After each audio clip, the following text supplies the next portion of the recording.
ጤና ይስጥልን ክቡራትና ክቡራን አድማጮች እንደምን አደራችሁ። ካን ሬዲዮ ሬካ የእስራኤል ድምጽ ሬዲዮ በአማርኛ ቋንቋ የሚያሰራጨውን ዝግጅት እነሆ ጀመረ።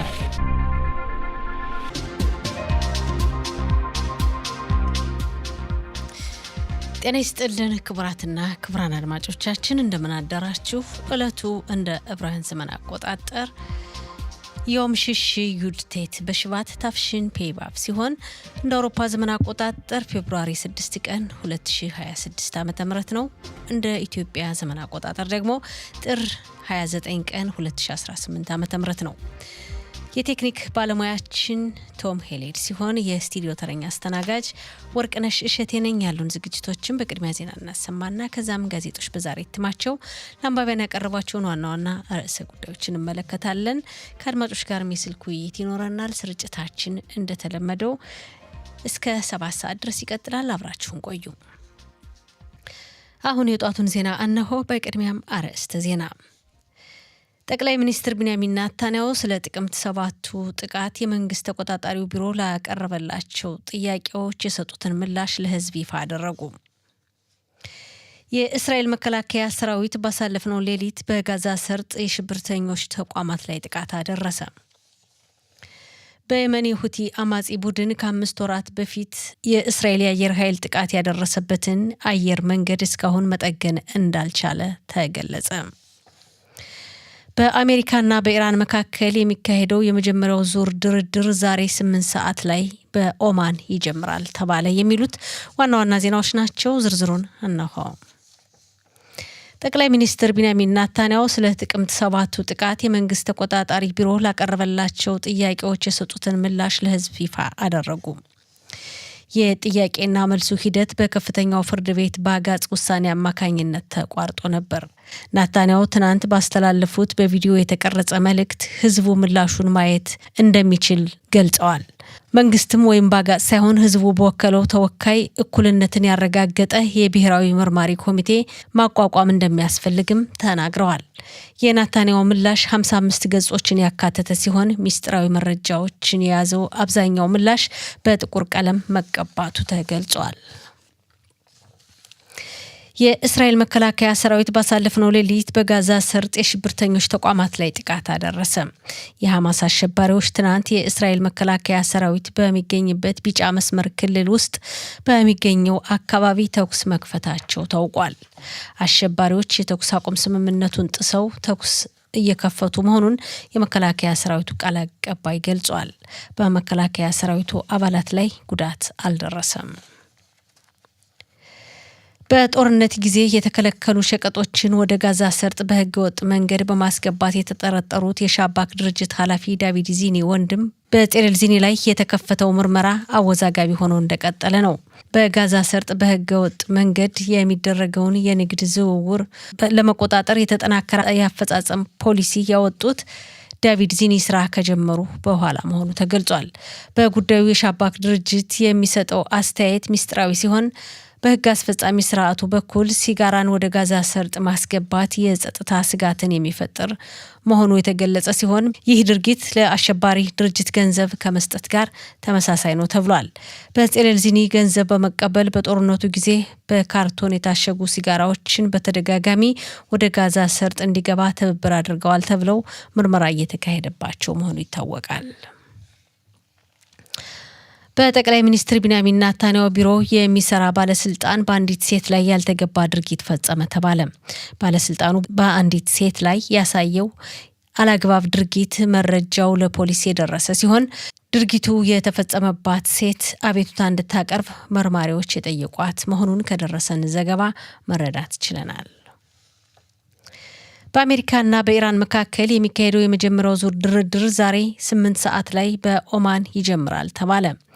የፕሬዝዳንት ዶናልድ ትራምፕ የመካከለኛው ምስራቅ መልእክተኛቸው ስቲቭ ዊትኮፍና የትራምፕ አማች ጃርድ ኩሽነር በኦማን ዋና ከተማ ከኢራኑ የውጭ ጉዳይ ሚኒስትር አባስ አራክቺ ጋር ይገናኛሉ ተብሎ የሚጠበቅ ሲሆን ከኢራን የኒውክሌር ግንባታ ፕሮግራም ውጪ በባላስቲክ ሚሳኤሎቿና በሌሎች ጉዳዮች የሚወያዩ መሆናቸው እስካሁን አልተገለጸም። የዋይት ሃውስ ቤተ መንግስት ቃል አቀባይ ክሮሊን ሌቪት ትናንት ምሽት ለጋዜጠኞች በሰጠችው መግለጫ አሜሪካ ኢራንን ምንም የኡራኒየም ንጥረ ነገር እንዲኖራት አትፈልግም ያለች ሲሆን ፕሬዝዳንት ትራምፕ ከዲፕሎማሲ ድርድር ባሻገር ሌሎች አማራጮች እንዳላቸው ለኢራን አስተዳደር ማስታወስ ያስፈልጋል ብላለች። በአሜሪካና በኢራን መካከል ዛሬ በኦማን የሚካሄደው ውይይት በሁለቱ ሀገራት መካከል ባለው ሰፊ ልዩነት ምክንያት ሊሳካ እንደማይችል በእስራኤል በኩል ያለው ግምት ከፍተኛ መሆኑ ተገልጿል። የውይይቱ ሂደት በምርመራ ላይ እንደሚገኝ ጉዳዩን በቅርብ የሚያውቁ አካል ለዘጋቢያችን ጊሊ ኮሄን ገልጸዋል ተብሏል። ድርድሩ ዛሬ ጧት በእስራኤል ሰዓት አቆጣጠር 8 ሰዓት ላይ ይጀምራል ተብሎ ይጠበቃል። በየመን የሁቲ አማጺ ቡድን ከ5 ወራት በፊት የእስራኤል የአየር ኃይል በአየር መንገዱ ላይ ያደረሰበትን ጥቃት እስካሁን መጠገን እንዳልቻለ ተገለጸ። በሰነአ ዓለም አቀፍ የአየር መንገድ የሚካሄደው እንቅስቃሴ ውስን ሲሆን የሁቲ አማጺ ቡድን በጦር መሳሪያና በኢኮኖሚ ራሱን እንዳያደራጅ ተጽዕኖ ፈጥሮበታል ተብሏል። ከዚህ ጋር ተያይዞ የሁቲ አማጺ ቡድን አሁንም በአካባቢው በሚካሄደው ዓለም አቀፍ የባህር ንግድ እንቅስቃሴ ላይና በእስራኤል ላይ እየዛተ መሆኑ ይታወቃል። በመጨረሻም የአየር ንብረት ትንበያ። ዛሬ ሙቀቱ መጠን ከሰነበተው ብዙም ለውጥ የለውም። በአንዳንድ ቦታዎች ቀላል ዝናብ እንደሚኖርና ነገ ቅዳሜ በሰሜን እስራኤል ጭጋጋማ እንደሚሆን እንዲሁም በአንዳንድ ቦታዎች ዝናብ ይኖራል ተብሎ እንደሚጠበቅ የአየር ንብረት ትንበያ ባለሙያዎች ከላኩልን ዘገባ መረዳት ችለናል። የዛሬው ቀን የሙቀት መጠን በዲግሪ ሴንቲግሬድ በኢየሩሳሌምና አካባቢዋ 18፣ በሃይፋ 20፣ በቴልአቪቭና በብኤርሸባ 22፣ በኢላትና አካባቢዋ 26 ዲግሪ ሴንቲግሬድ ይደርሳል። አድማጮቻችን ዜናው አበቃ። ወደሚቀጥለው ዝግጅት ለማለፍ አጭር የሙዚቃ እረፍት እናድርግ።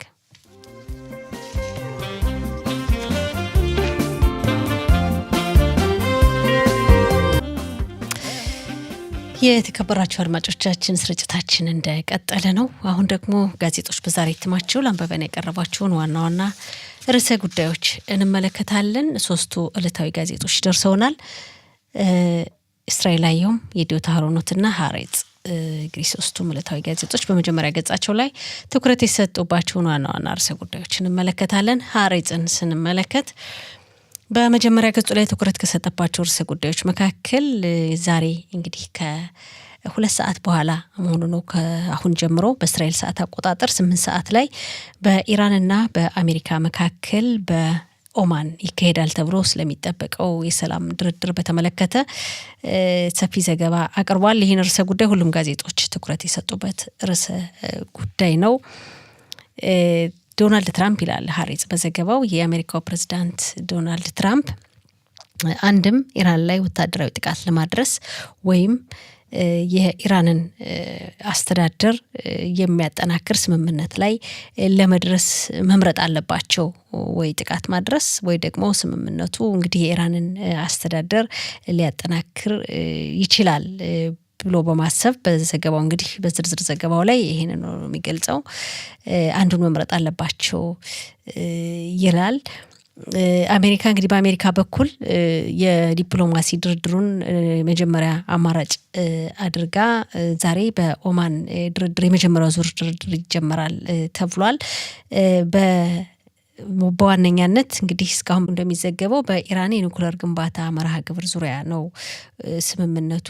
እንግዲህ ውይይት ይካሄዳል፣ ስምምነት ላይ ይደረሳል ተብሎ የሚጠበቀው። በአሜሪካ በኩል ኢራን ምንም አይነት የተብላላ ኡራኒየም ምድሯ ላይ እንዳይኖር ኢራን ውስጥ የኒውክሌር ግንባታ ፕሮግራሟን እንድትሰርዝ የሚል ጥያቄ ነው የቀረበውና በዚህ ዙሪያ ነው ድርድሩ የሚካሄደው ይላል። በኢራን በኩል ግን ጊዜ ለመውሰድ ነው፣ የጊዜ ጉዳይ ጊዜ ለማራዘም ነው እንጂ ይህን ስምምነት ሙሉ በሙሉ ትቀበለዋለች የሚል ሙሉ እምነት የለም። በኢራን በኩል ያው ጊዜ ለመውሰድ የጊዜ ጉዳይ ነው እንጂ እንግዲህ ያው የትራምፕን ጥያቄ የመቀበሉ ሁኔታ ምን ያህል ሊሆን እንደሚችል አጠራጣሪ መሆኑ ተገልጿል በዘገባው። አሁን እንግዲህ ባለው ሁኔታ በአሜሪካ ባቀረበችው ጥያቄና ኢራን በምትፈልጋቸው እንግዲህ መንገዶች በጣም ሰፊ ልዩነት እንዳለና ስምምነት ላይ ይደርሳሉ ተብሎ እንግዲህ ስምምነት ላይ በድርድሩ በውይይቱ ስምምነት ላይ የመድረስ እድላቸው በጣም አናሳ ነው ይላል ሀሬጽ በዘገባው። ምክንያቱም በሁለቱ ሀገራት መካከል ያለው ልዩነት ሰፊ ስለሆነ ስምምነት ላይ መድረስ እድላቸው በጣም ዝቅተኛ ነው ይላል። እንግዲህ በዶናልድ ትራምፕ በኩል በአንድ በኩል የጦር መሳሪያ አዘጋጅተው በሌላ በኩል ደግሞ ድርድር ላይ ለመቀመጥ ለስምምነት ላይ ለመድረስ አማራጭ አቅርበዋልና እንግዲህ ሁለቱንም ነገር ይዘው ዶናልድ ትራምፕ እየተጓዙ መሆናቸውን ነው። እንዳጠቃላይ ዶናልድ ትራምፕ በኢራን ምድር ላይ ምንም አይነት የተብላላ ኡራኒየም የተባለ ንጥረ ነገር እንዲኖር አይፈልጉም። በሌላ በኩል ደግሞ እንዳልነው የአሜሪካ ግዙፍ መርከቦች የጦር አውሮፕላኖችን የጫነች መርከብ ወደ ኢራን በኢራን እንግዲህ በቅርብ ርቀት ላይ ትገኛለች፣ ወደ ኢራን እየተቃረበች ነውና ሁለት ነገር ይዞ ነው የዶናልድ ትራምፕ እንግዲህ በኢራን ጋር ስምምነት ላይ መድረስ የሚፈልጉት። ስምምነት ለመድረስ ድርድሩ ዛሬ ይጀምራል። የመጀመሪያው ዙር ግን ደግሞ ያው የጦር መሳሪያቸውን አዘጋጅተውም ነው በቅርብ ርቀት እንግዲህ በኢራን በቅርብ ርቀት ላይ ግዙፍ የሆነ መርከባቸው የጦር መሳሪያዎችን የጫነች መርከብ ትገኛለች ይላል። ሰፊ ቦታ ሰጥቶታል እንግዲህ ጋዜጣው በዚህ ዙሪያ። ሌላው ርዕሰ ጉዳይ የሻባክ ድርጅት ኃላፊ የሆኑት የዳቪድ ዚኒ ወንድማቸው በጼሌል ዚኒ ይባላሉ። እርሳቸው በጦርነቱ ጊዜ እንግዲህ በእስራኤል በጋዛ ሰርጥ ያደረገችውን ጦርነት ይታወሳል። በዛ ጊዜ ወደ ጋዛ ሰርጥ ለሲጋራ እንዲገባ አድርገዋል። ለጋዛ ሰርጥና ለአሸባሪ ድርጅቶች የተከለከለ ሸቀጥ ወይም የንግድ ዕቃ ማስገባት በጦርነት ጊዜ ወንጀል ነው፣ ስለሆነም ምርመራ እየተካሄደባቸው ነው የሚል ዘገባ ቀርቧል። ዜና ላይም ተመልክተነዋል። በጼሌል ዚኒ የዳቪድ ዚኒ ወንድም እንግዲህ 3 ጊዜ ወደ ጋዛ ሰርጥ 14 የካርቶን እሽግ ሲጋራዎችን አስገብተዋል። እንግዲህ ያው በዚህ እጃቸው አለበት ተባባሪ ናቸው ተብሎ ምርመራ እየተካሄደ የክስ መዝገብም እየቀረበባቸው ነው።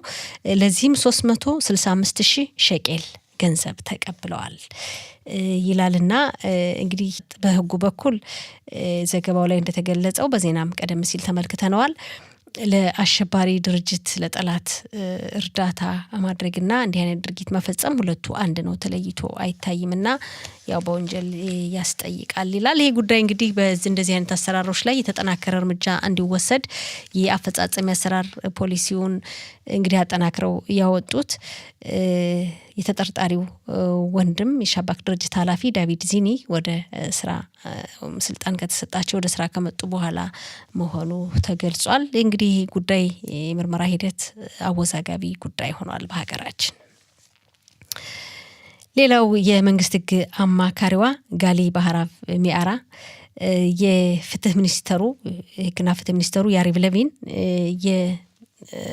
ህግ ዳኞችን እንዳይሾሙ በርካታ ዳኞች በቤት ምሽፓት ሻሎም እና በአካባቢና በአውራጃ ፍርድ ቤቶች የህግ ባለሙያዎች ወይም ዳኞች እንዳይሾሙ ከልክለዋል። ይሄም በጣም ከፍተኛ ችግርን ፈጥሯል። የፍርድ ሂደት እየተጓተተ ነው።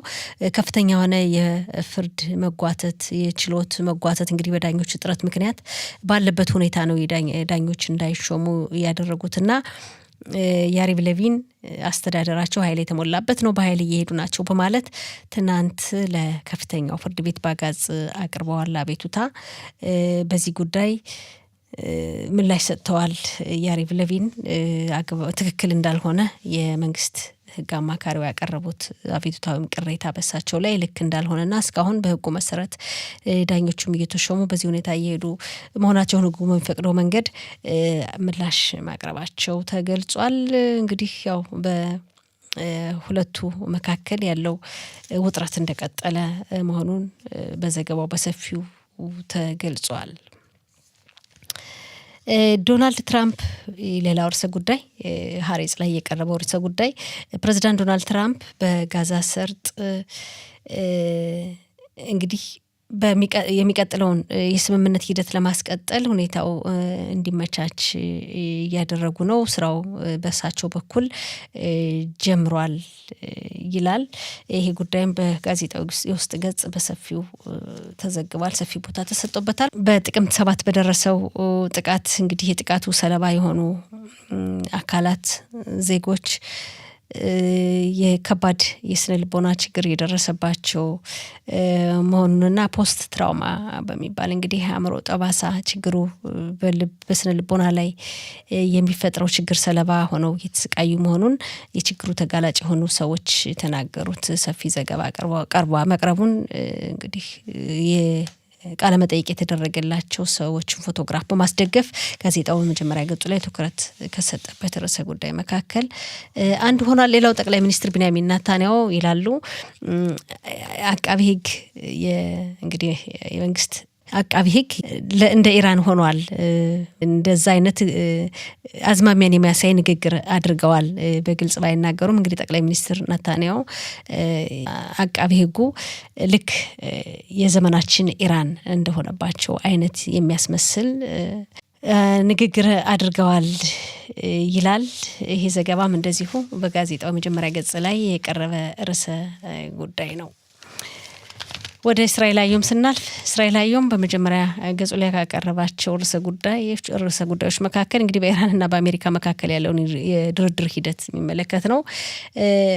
ድርድሩ ይላል ልክ ጣት ምላጭ ላይ ረግጦ እንደማለት ነው። ጦር መሳሪያ አዘጋጅቶ በትራምፕ በኩል በአንድ በኩል ጦር መሳሪያ አዘጋጅቶ ደቅኖ ጦር መሳሪያ ደቅኖ የሚካሄድ ድርድር ነው እና ይሄ ድርድር ስምምነት ላይ ይደረስበታል ወይ? በኢራን በኩል ኢራን ከኒኩለር ጦር መሳሪያ ግንባታዋ ውጪ በሌሎች ለምሳሌ ረጅም ርቀት የሚተኮሱ የባላስቲክ ሚሳኤሎች እንግዲህ አሜሪካ የጠየቀቻቸው የተለያዩ ተጨማሪ ሀሳቦች የባላስቲክና በአካባቢው ለሚገኙ አሸባሪ ድርጅቶች ኢራን የምታደርገው እርዳታ ለሁቲ አማጺ ቡድን፣ ለሂዝቦላ፣ ለሐማስና በኢራቅ ለሚገኙ ሚሊሻዎች እንዲሁም ሌሎች አጠቃላይ እንግዲህ ኢራን እንደ መሳሪያ እንደ ክንፍ የምትጠቀምባቸው በርካታ የሷ መልእክተኞች አሉ። እርዳታ የምታደርግላቸው አሸባሪ ድርጅቶች ለነሱ እርዳታ ማድረጓን እንድታቆም ነው እንግዲህ አንዱ ኢራን የተጠየቀችው። ኢራን በዚህ ጉዳይ ልትስማማ ትችላለች ወይ? ሌሎች ጋዜጦች ላይ እንደተጠቀሰው እንግዲህ በእውነትም ኢራን ይህን ተቀብላ ወደ ስምምነት ትደርሳለች ወይስ በኒውክሌር ግንባታዋ ብቻ ነው ድርድር የምታካሂደው የሚል ዘገባ ቀርቧል። እንግዲህ የድርድሩ ሂደት ውጥረት የተሞላበት ነው። በዚህ በኩል እንደተባለው ጦር ደቅኖ ግን ደግሞ ለድርድር መቀመጥ ሁኔታው ውጥረት የተሞላበት እንደሆነ ነው አሁንም የሚገልጸው እስራኤል አየም ላይ ያለው ዘገባ። ሌላው በአረቡ ማህበረሰብ የሚደርሰውን እርስ በርስ ግድያ በተመለከተ እስራኤል አየም ሰፊ ዘገባ አቅርቧል። 2026 ዓመተ ምህረት ከገባ ጀምሮ እንግዲህ ከጥር 1 እስካሁን እስከ ትናንት ድረስ ጥር አልፏል። ሁለተኛው ወር የካቲት ፌብሩዋር ላይ ነን። ፌብሩዋር 6 ነው ዛሬ። በእነዚህ ቀናት ውስጥ 37 ሰዎች ተገደሉ ይላል። ከ37ቱ መካከል 5ቱ ባለፉት 24 ሰዓታት ውስጥ ነው እና የእስራኤል ጎዳናዎች እየደሙ ናቸው በሚል ርዕስ በሰፊው አቅርቦታል። ይህን ጉዳይም በአረቡ ማህበረሰብ የሚደርሰው የእርስ በርስ ግድያም እንግዲህ ሁሉም ቦታ እየደረሰ ነው። በእስራኤል የይሁዳውያን መኖሪያ ሰፈሮችም ሰርጎ እየገባ ስለሆነ በአጠቃላይ የእስራኤል ጎዳናዎች እየደሙ ናቸው። እስራኤል የትኛውም ዓለም ላይ የትኛውም ቦታ የመድረስ ኃይል አላት። ለምን ሀገሯ ውስጥ በጎዳናዎቿ በጠራራ ፀሐይ የሚፈጸመውን ግድያ መቆጣጠር አቃታት የሚል ሀሳብ ጥያቄ እየተነሳ ነው። እንደሚታወቀው ይህን የእርስ በርስ ግድያ በአረቡ ማህበረሰብ የሚፈጸመውን እርስ በርስ ግድያ በተመለከተ ባለፉት ሳምንታት የተቃውሞ ሰልፍ ተካሂዷል። መንግስት ግድያውን ማስቆም አለበት፣ ጠንከር ያለ እርምጃ መውሰድ አለበት በሚል ጥያቄ አሳለፍነው ቅዳሜም አንድ ሳምንት በፊት በቴል አቪቭ ሰፊ የተቃውሞ ሰልፍ ተካሂዷል ምሽት ላይ እና ይሄ እንደዚህ አይነት ጥያቄዎች እየቀረቡ ናቸው ይላል። ይህን ጉዳይ እንግዲህ ሰፊ ቦታ ተሰጥቶ ተመልክቶታል።